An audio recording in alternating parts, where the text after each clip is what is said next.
모든 위대한 변화는 조용한 순간에 시작된다. 그것은 외부의 사건이 아니라 하나의 생각에서 비롯된다. 나폴레온 힐은 이렇게 말했다. 인간의 마음은 모든 부와 실패의 씨앗이 자라는 밭이다. 그것을 경작하는 자는 자신의 인생을 수확한다. 우리는 종종 세상이 우리를 만들어간다고 믿는다. 환경, 운, 사람들, 상황, 그것들이 나를 규정한다고 생각한다. 하지만 힐은 그 믿음을 단호히 거부했다. 그는 이렇게 선언했다. 당신의 세상은 당신의 생각이 그린 그림이다. 당신이 반복해서 생각하는 모든 것은 당신의 감정이 되고 당신의 감정은 행동을 낳고 그 행동이 다시 당신의 현실을 만든다. 그 과정은 너무도 자연스러워 우리는 그것을 운명이라 착각한다. 그러나 그 운명이란 결국 당신이 무의식적으로 내린 수많은 작은 선택의 결과다. 마음은 창조자다. 그 안에는 두 개의 목소리가 존재한다. 하나는 이렇게 속삭인다. 나는 할 수 있다. 다른 하나는 조용히 반문한다. 정말 가능할까? 이 두 목소리 중 어느 쪽을 듣느냐에 따라 당신의 미래는 완전히 다른 길로 흘러간다. 잠재의식은 판단하지 않는다. 그것은 단지 당신이 가장 자주 믿은 명령을 실행하는 기계다. 그래서 힐은 경고했다. 당신이 생각하는 대로 살지 않으면 결국 당신은 사는 대로 생각하게 된다. 현대의 과학은 이미 그가 말한 것을 증명하고 있다. 신경학은 반복된 사고가 뇌의 구조를 바꾼다고 말한다. 심리학은 믿음이 행동을 형성하고 행동이 정체성을 만든다고 말한다. 그러나 힐은 이미 100년 전 이 진리를 간파했다. 그는 단순히 부자가 되는 법을 말한 것이 아니라 정신의 근본 구조를 다스리는 법을 전한 것이다. 그가 연구한 500명 이상의 성공가들, 에디슨, 포드, 카네기, 로큰펠러, 그들의 공통점은 단 하나였다. 그들은 모두 자신의 마음을 지배한 사람들이었다. 그들은 환경이 아닌 신념을 따랐다. 타인의 의심이 아닌 자기 내면의 비전을 따랐다. 그들의 성공은 재능의 결과가 아니라 생각을 통제한 결과였다. 하지만 그 길은 쉽지 않다. 마음을 지배한다는 것은 자기 안에 혼돈을 마주하고 의심을 꿰뚫고 자신의 어둠 속으로 들어가는 여정이기 때문이다. 그래서 힐은 정신적 지배 멘털 마스터리를 하루의 습관으로 만들라고 했다. 그것은 일시적 영감이 아니라 지속적인 훈련이다. 그는 말했다. 생각을 훈련하라. 그 생각이 당신을 훈련할 것이다. 이 영상은 힐이 평생 탐구했던 그 숨겨진 훈련법의 문을 연다. 그가 말한 성공은 단지 돈이나 명예가 아니었다. 그것은 의식의 힘을 되찾는 일, 즉 자신 안의 신적 가능성을 깨우는 일이었다. 당신이 이 영상을 보고 있다면 이미 그 과정은 시작되었다. 우연히 이 영상을 클릭한 것이 아니다. 당신의 잠재의식이 신호를 보낸 것이다. 이제 깨어나라. 이제 물어야 한다. 나는 내 마음을 지배할 것인가? 아니면 내 마음에게 지배당할 것인가? 모든 변화는 그 한 질문에서 시작된다. 나폴레온 힐은 말했다. 인간은 생각하는 대로 된다. 이 문장은 단순한 영감의 문구가 아니다. 그것은 인생 전체를 움직이는 보이지 않는 법칙의 선언문이다. 우리가 경험하는 현실은 언제나 내면에서 먼저 시작된다. 당신이 마음속에서 어떤 이미지를 품느냐에 따라 당신의 뇌는 그것을 현실로 인식하기 시작한다. 그리고 그것을 증명하기 위해 행동하고 결국 그 생각은 물질적 사건으로 나타난다. 이것이 바로 힐이 말한 정신현실 전이의 원리다. 그는 이를 단 한 문장으로 요약했다. 모든 것은 두 번 창조된다. 처음은 마음속에서, 두 번째는 세상 속에서. 그러므로 진정한 변화는 언제나 내면의 그림에서 시작된다. 당신이 자신을 할 수 없는 사람으로 상상하면 뇌는 그 이미지를 사실로 받아들인다. 그 결과 행동은 위축되고 현실은 그 믿음을 반영한다. 그러나 반대로 당신이 가능성을 상상하는 순간 신경계는 새로운 경로를 만든다. 그 이미지는 잠재의식 속에서 씨앗처럼 뿌려지고 시간이 지나면 행동과 결과로 피어난다. 히브리어의 창세기에는 이런 구절이 있다. 말씀이 있었다. 그리고 말씀이 곧 빛이 되었다. 나폴레온 힐은 이 문장을 정신의 창조 원리로 해석했다. 말씀 word이란 곧 생각, 즉 의식의 표현이다. 당신이 마음속으로 말하는 모든 문장은 당신의 세상 속에서 빛으로 형상화된다. 생각은 진동이다. 그 진동은 사람과 사건, 기회를 끌어당긴다. 그리고 같은 파장의 생각들은 서로를 인식하고 연결된다. 이것이 힐이 발견한 보이지 않는 인력의 법칙이다. 그는 이렇게 말했다. 성공하는 사람들은 사고의 주파수를 다르게 설정한다. 그들은 가능성의 진동에 머문다. 현대 과학의 양자역학은 이와 놀라운 일치를 보인다. 관찰하는 의식이 입자의 상태를 바꾼다는 원리, 즉 관찰자가 현실을 만든다. 힐은 이미 인간의 마음이 그 관찰자라는 사실을 알고 있었다. 그러나 대부분의 사람들은 이 진리를 무의식적으로 사용한다. 그들은 부정적인 이미지를 매일 되새기고 그 불안을 현실로 만든다. 그들은 두려움을 상상하고 그 두려움을 끌어들인다. 그들의 마음은 늘 현실을 만들고 있지만 그 현실은 스스로의 불신으로 채워져 있다. 그러므로 힐은 이렇게 강조했다. 당신의 마음을 경계하라. 그곳이야말로 당신의 천국이자 지옥이다. 그의 제자들은 묻곤 했다. 힐 선생님, 생각만으로 정말 세상을 바꿀 수 있습니까? 그는 미소 지으며 대답했다. 생각만으로는 부족하지만 생각이 없는 행동은 방향을 잃는다. 모든 행동은 먼저 생각 속에서 길을 얻는다. 그렇다, 생각은 출발점이다. 하지만 그것은 단지 씨앗이다. 그 씨앗이 자라기 위해선 욕망, 믿음, 행동이라는 토양과 햇빛이 필요하다. 이것이 바로 다음 장에서 다룰 주제다. 욕망의 불꽃, 변화의 첫 번째 비밀. 모든 위대한 삶은 그 불에서 시작된다. 나폴레온 힐은 그의 모든 연구를 관통하는 한 가지 결론에 도달했다. 그것은 단순하지만 강력한 진리였다. 모든 위대한 성공은 강렬한 욕망에서 시작된다. 그는 욕망을 단순한 감정이 아니라 영혼의 에너지라고 보았다. 그 에너지는 인간을 움직이고 무의식의 힘을 깨우며 불가능을 가능으로 바꾼다. 하지만 대부분의 사람들은 욕망을 두려워한다. 그들은 이렇게 배워왔다. 욕망은 위험하다. 욕망은 죄다. 그러나 힐은 그것을 정반대로 해석했다. 욕망이 없는 삶이야말로 가장 큰 죄다. 욕망은 불이다. 그 불은 당신을 태울 수도 있고 당신을 밝힐 수도 있다. 그것을 두려워하지 말고 다스려야 한다. 진짜 성공가들은 욕망을 억누르지 않는다. 그들은 그 불을 목표로 향하게 하여 인생의 연료로 삼는다. 그는 앤드류 카네기와의 첫 만남에서 이 법칙을 체험했다. 카네기는 힐에게 물었다. 젊은이여, 당신은 평생을 바쳐 성공의 철학을 연구할 용기가 있는가? 힐은 주저하지 않고 대답했다. 예, 있습니다. 저는 그 일을 원합니다. 그 순간 그의 인생은 완전히 달라졌다. 그의 욕망은 단순한 호기심이 아니라 자신의 존재를 태우는 의식적인 결단이었다. 그 결단이 그의 무의식을 깨웠고 그 무의식이 길을 만들었다. 욕망은 단순한 원함이 아니다. 그것은 자신에게 명령을 내리는 힘이다. 그것은 나는 이것을 이루겠다는 내면의 선언이자 우주에 대한 약속이다. 그 약속은 진동이 되어 사람과 기회를 끌어당긴다. 하지만 대부분의 사람들은 욕망이 약하거나 쉽게 흔들린다. 그들은 목표를 정하지만 조금만 어려워도 포기한다. 그 이유는 욕망이 충분히 불타오르지 않기 때문이다. 힐은 말했다. 희망은 불씨에 불과하다. 욕망은 그 불씨를 태워 불꽃으로 만든다. 그는 욕망을 5가지 단계로 구분했다. 첫째, 단순한 바람 wish. 둘째, 구체적 목표 desire. 셋째, 감정적 확신 belief. 넷째, 행동 action. 다섯째, 집착 같은 집중 persistence.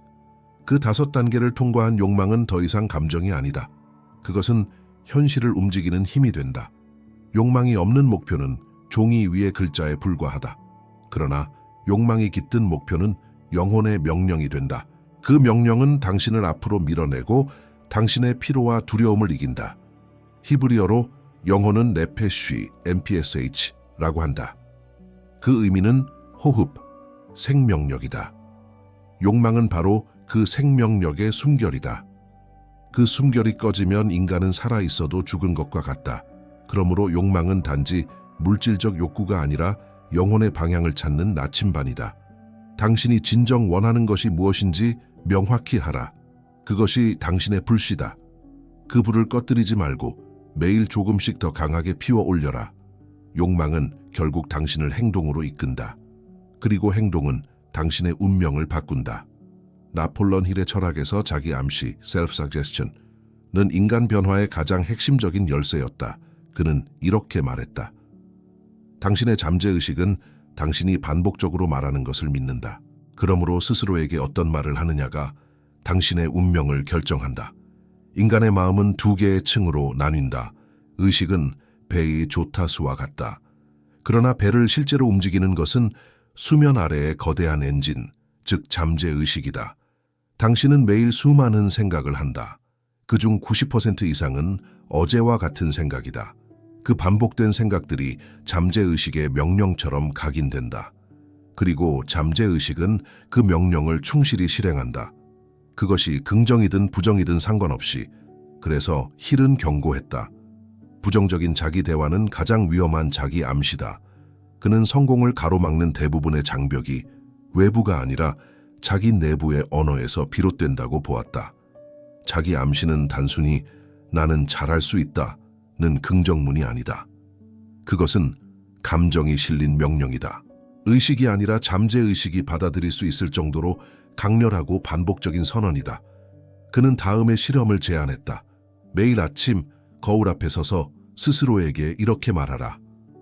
나는 내 생각의 주인이다. 나는 나의 마음을 통제한다. 그리고 나의 마음은 나의 현실을 만든다. 이 문장을 단순히 말하지 말고 느껴라. 말이 감정과 결합될 때 그것은 잠재의식으로 흘러들어간다. 그 감정이 반복될수록 뇌의 신경회로가 새롭게 짜인다. 이것이 바로 자기 암시의 과학적 근거다. 현대 신경과학은 이를 신경가소성, 뉴로플라스티시티이라 부른다. 생각과 감정의 반복은 뇌의 구조 자체를 변화시킨다. 즉 당신은 스스로의 생각으로 뇌를 재설계할 수 있다. 힐은 자신의 책 Think and Grow Rich에서 이렇게 썼다. 당신이 반복적으로 마음속에 그리는 생각은 당신의 잠재의식에 씨앗을 뿌린다.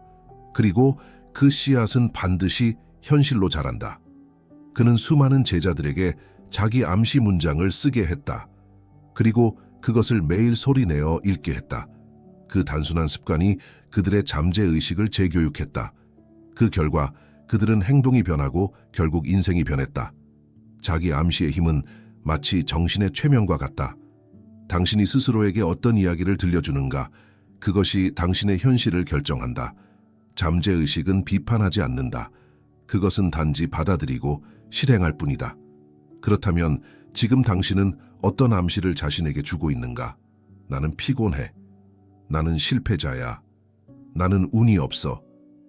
이 문장들은 당신의 잠재의식에 독이 된다. 대신 이렇게 바꿔야 한다. 나는 성장하고 있다. 나는 내 길 위에 있다. 나는 이미 충분하다. 이것은 단순한 위로가 아니다. 그것은 당신의 정신적 회로를 다시 쓰는 언어적 의식행위다. 처음에는 믿지 못할 것이다. 그러나 반복은 믿음을 만든다. 믿음은 행동을 만들고 행동은 결과를 만든다. 이것이 힐이 발견한 자기 암시의 연금술이다. 당신이 매일 스스로에게 던지는 말 한마디가 당신의 내일을 결정한다. 그러므로 지금 이 순간부터 당신의 언어를 선택하라. 그것이 바로 마음을 지배하는 첫걸음이다. 나폴레옹 힐은 두려움을 인간의 가장 큰 감옥이라고 불렀다. 그는 말했다. 대부분의 사람들은 가난 때문이 아니라 두려움 때문에 실패한다. 두려움은 눈에 보이지 않지만 그 영향력은 삶 전체를 조종한다. 그것은 우리가 도전하지 못하게 만들고 기회를 포기하게 하며 결국 자기 자신을 작게 만들게 한다.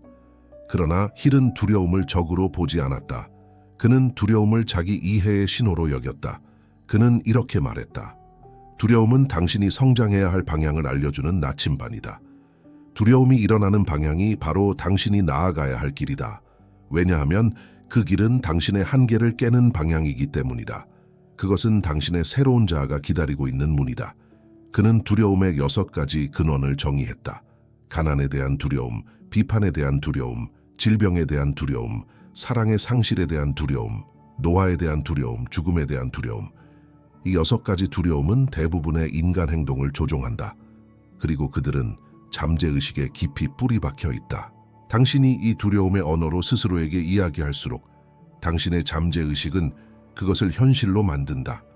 그래서 힐은 제자들에게 훈련을 시켰다. 두려움을 관찰하되 동일시하지 말 것. 즉, 두려움이 오면 그것을 나라고 착각하지 말고 그저 나의 마음이 만들어낸 생각으로 볼 것. 그는 이렇게 가르쳤다. 두려움을 바라보는 순간 그 두려움은 더 이상 당신을 지배할 수 없다. 이것은 단순한 철학이 아니라 심리학적 진리다. 뇌의 편도체는 위험을 인식할 때 즉시 반응한다. 그러나 당신이 의식적으로 그 감정을 바라보면 전전두엽이 활성화되어 반응을 조절한다. 즉, 관찰은 두려움을 무력화시킨다. 히브리 성서에 이런 문장이 있다. 내가 두려움 속에 걸을지라도 나는 악을 두려워하지 않으리니. 이 말은 믿음의 선언이 아니라 의식의 각성을 말한다. 두려움을 없애는 것이 아니라 그 속에서도 걷는 것. 히치는 이렇게 말했다. 두려움은 사라지지 않는다. 당신이 앞으로 걸을 때 그 두려움이 당신 뒤로 사라질 뿐이다. 그가 강조한 것은 행동이었다. 행동은 두려움의 반대다. 두려움은 생각 속에서만 자란다. 행동하는 순간 그 두려움은 빛에 노출되어 사라진다. 그는 에디슨과 포드를 예로 들었다. 둘 다 수없이 실패했지만 멈추지 않았다. 그들은 두려움을 분석하지 않았다. 그저 행동으로 녹였다. 그것이 그들의 위대함이었다. 힐은 말했다. 용기란 두려움이 없는 상태가 아니다. 두려움에도 불구하고 행동하는 힘이다. 당신이 지금 무엇을 두려워하고 있는가? 비판일까? 실패일까? 변화일까? 그 두려움이 당신을 지배하게 두지 마라. 그 두려움은 단지 하나의 신호다. 당신이 더 커질 준비가 되었음을 알려주는 신호. 당신이 한 걸음 내딛는 순간 세상은 당신의 새로운 진동에 반응한다. 그 한 걸음이 당신의 인생을 바꾼다. 두려움은 당신의 적이 아니라 당신의 스승이다. 나폴레온 힐은 말했다. 행동 없는 신념은 불임불엔의 생각이다. 즉, 아무리 위대한 생각과 비전이 있어도 행동이 뒤따르지 않으면 아무것도 태어나지 않는다. 그는 수백 명의 성공가들을 연구하며 한 가지 공통점을 발견했다. 그들은 모두 행동하는 사람들이었다. 그들은 완벽한 때를 기다리지 않았다. 조건이 갖추어지지 않아도 그냥 시작했다. 그리고 그 시작이 바로 기적을 만들어냈다. 우리는 종종 준비가 될 때 시작하려고 한다. 그러나 힐은 그것이 가장 큰 착각이라고 했다. 준비는 행동 속에서 이루어진다. 그는 강조했다.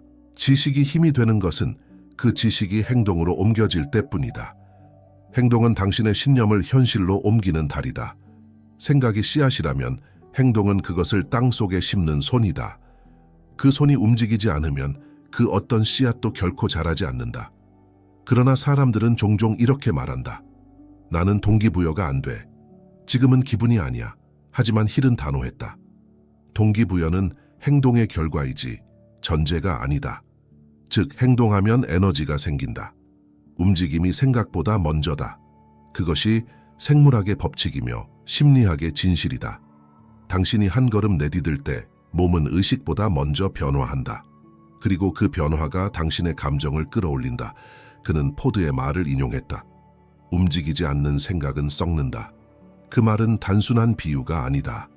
행동은 생각에 생명을 준다. 당신이 움직이지 않는다면 당신의 아이디어와 꿈은 결국 퇴색되고 의심으로 덮이게 된다.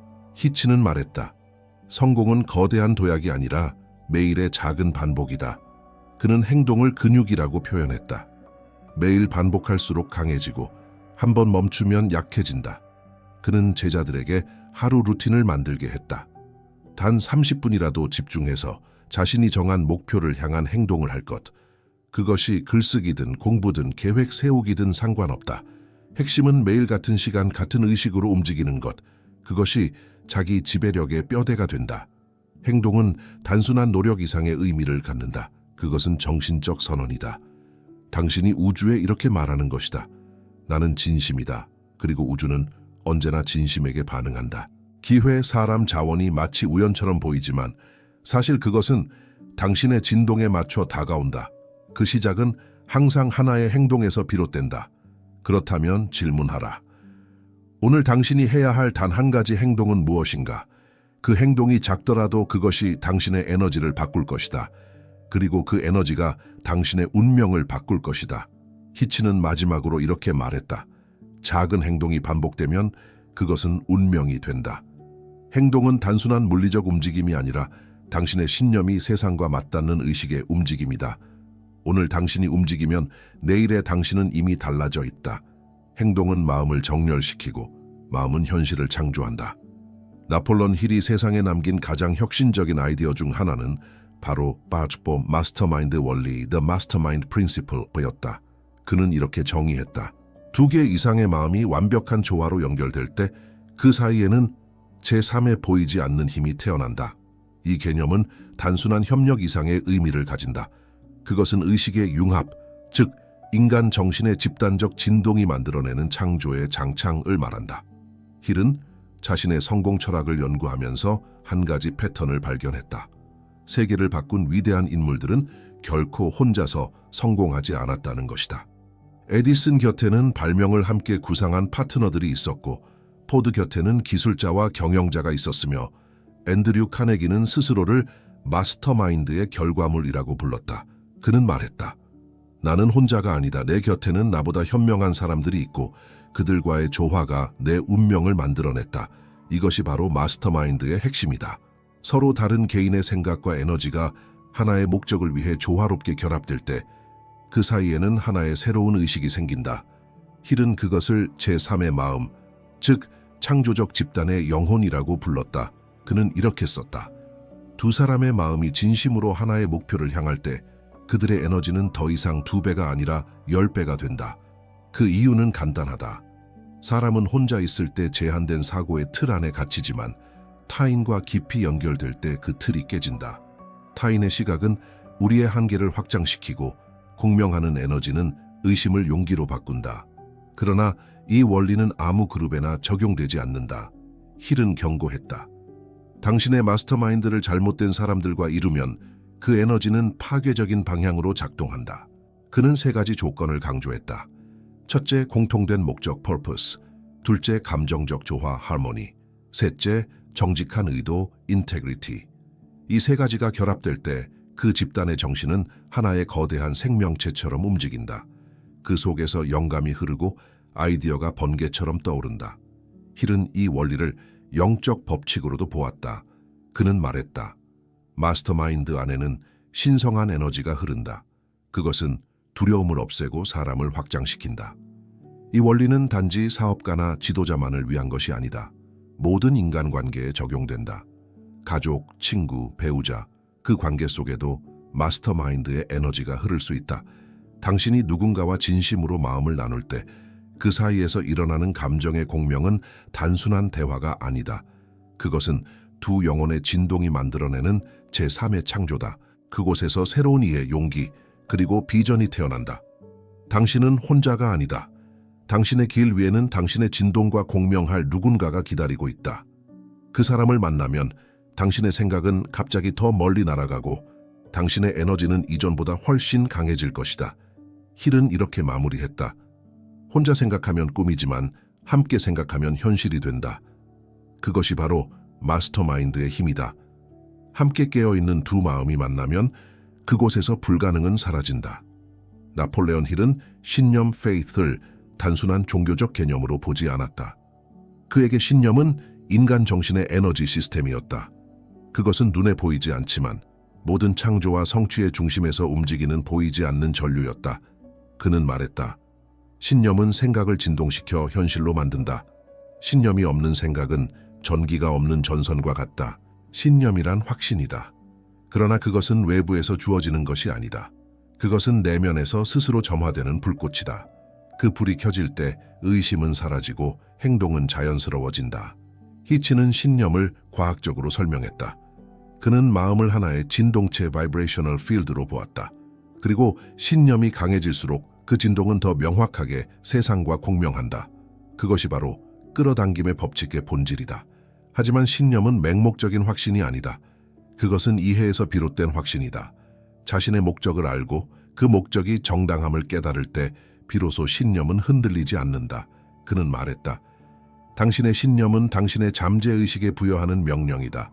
그 명령이 강렬할수록 당신의 잠재의식은 더 강력히 현실을 움직인다. 그렇다면 신념은 어떻게 만들어지는가? 힐은 3단계로 설명했다.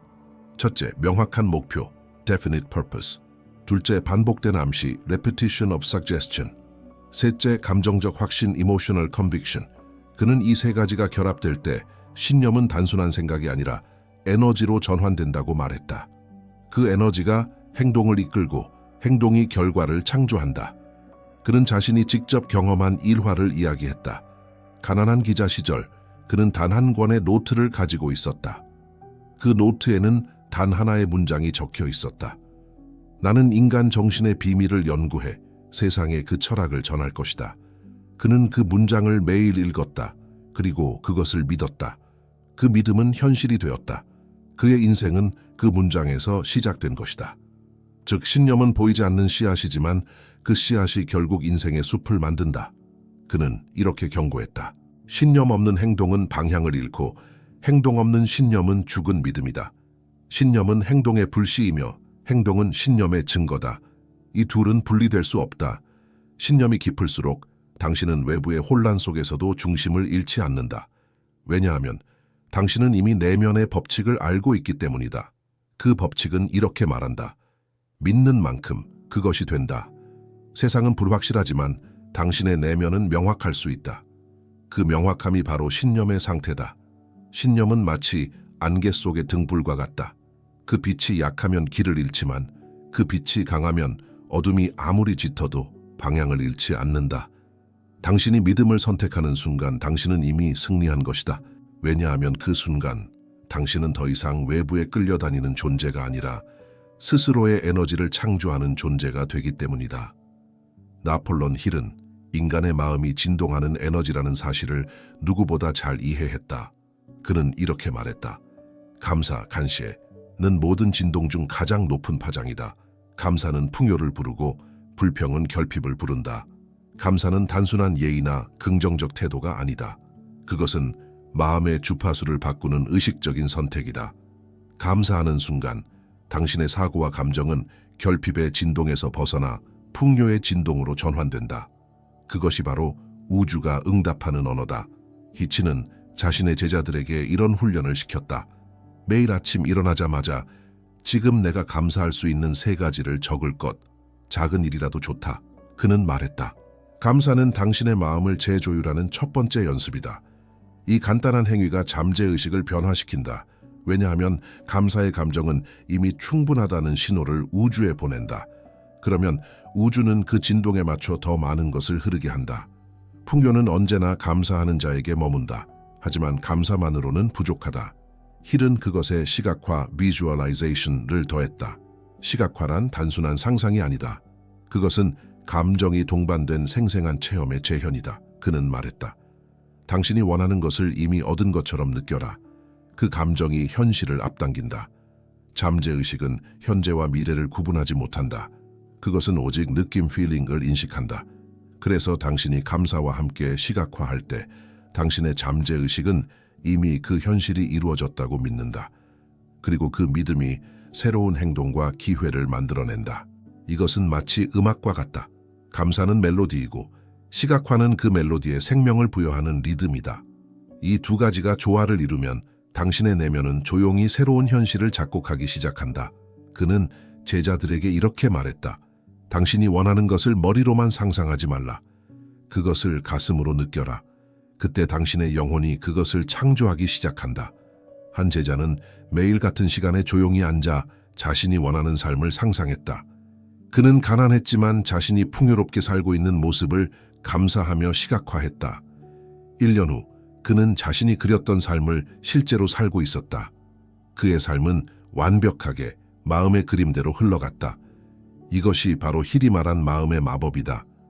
그것은 환상이 아니라 당신의 의식이 세상을 조율하는 실제의 힘이다. 감사와 시각화는 단지 긍정적인 생각의 훈련이 아니다. 그것은 영혼의 진동을 풍요의 주파수로 맞추는 행위다. 그 상태에 있을 때 당신은 결핍이 아닌 완전함 속에서 행동하게 된다. 그리고 그 행동이 또 다른 풍요를 부른다. 히치는 말했다. 풍요를 원한다면 먼저 풍요를 느껴라. 이것이 단순하지만 가장 깊은 비밀이다. 오늘부터 시작하라. 작은 감사, 짧은 시각화라도 좋다. 그 반복이 잠재의식의 리듬을 바꿀 것이다. 그리고 어느 날 당신의 현실이 그 진동에 맞춰 변해 있을 것이다. 나폴레옹 힐의 철학은 결국 한 문장으로 요약된다. 당신의 마음이 당신의 운명이다. 그는 인생의 모든 성취와 실패가 외부의 환경이 아니라 내면의 상태에서 비롯된다고 보았다. 당신의 생각, 당신의 믿음, 당신의 감정, 이 세 가지가 당신의 현실을 결정한다. 그는 말했다. 사람은 자신이 믿는 대로 된다. 그리고 자신이 믿는 대로 산다. 지금 당신이 살고 있는 삶은 우연히 만들어진 것이 아니다. 그것은 당신이 어제까지 자신에게 내렸던 무수한 정신적 명령의 결과다. 그 명령은 반복되었고 그 반복은 습관이 되었으며 그 습관은 결국 운명이 되었다. 하지만 힐은 이렇게 덧붙였다. 좋은 소식이 있다. 당신은 언제든 그 명령을 바꿀 수 있다. 그것이 바로 인간 의식의 위대함이다. 당신은 생각을 바꿀 수 있고 믿음을 새롭게 할 수 있으며 감정을 다시 조율할 수 있다. 즉, 당신은 자신의 운명을 다시 쓸 수 있는 존재다. 그는 말했다. 가장 위대한 힘은 자기 통제력 셀프 마스터리이다. 자기 통제란 감정을 억누르는 것이 아니다.